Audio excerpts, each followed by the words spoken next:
Oh my gosh, Mark, that's amazing. So, as you were talking, I was thinking back, like you're still using those two keys that you learned from your auto shop teacher in high school, right? The communication skills and taking responsibility for digging into something deeper, which you're doing with digital transformation in aviation. But over the years, just like we spoke about at the beginning of the podcast, over the years, you grew and you developed additional skills. One is collaboration and looking at what assets you have and being able to pull those in and work them together to reach a bigger vision. And then the second thing is managing people to their maximum potential.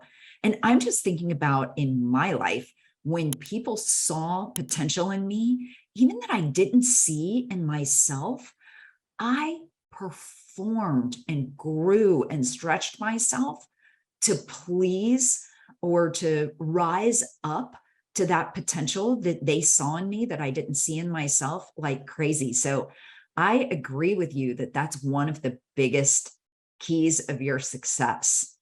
If I were going to tell someone, or not me, if you were going to tell someone, how do you see that potential in the people that you work with or the people that you want to work with?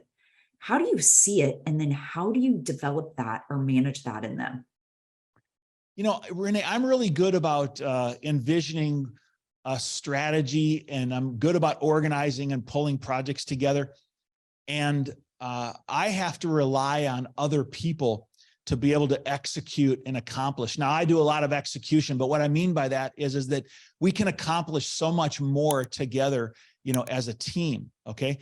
And so I literally, I'm not afraid of taking on something that I've never done before, because I'm really good about finding people that have done it before and understanding their potential and basically enabling them to do what they do well. Now, what that requires me to do is have enough understanding of the boundaries around that so that I can manage that and understand, you know, what they're doing and whether they're telling me something is within reason or not. Okay. So I'm very good about assessing facts and understanding the current situation and making decisions based on those facts. And I think that's one of the things that's critical to using, you know, lots of different people. And so you say, how do you manage people to their maximum potential? Well, I look at what they've done. I look at, you know, the way, what their perspective is. I look at their enthusiasm. I look at their willingness to engage.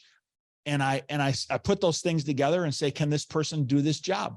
And, you know, sometimes I'll check in the background on their references. I always do, you know, just to understand if it's somebody I haven't worked with before.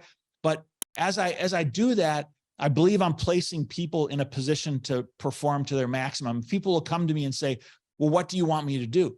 And I'll return back and say, well, what can we do? Okay. What is the success that we can have? And then we have a collaborative discussion and we, you know, work toward achieving that. And I've achieved so much more by doing that than telling people what to do. Listen, I was involved in some different construction projects, and, you know, people told me that it would take 2 years to build this gas station that I was going to build. I'd never built a gas station in my life, and it's incredibly complex and difficult. And I said, well, I don't have 2 years. I need to do it in 6 months. All right. And they said, it's impossible. And so I went to people and I said, okay, well, what are the obstacles in our way preventing us from being successful?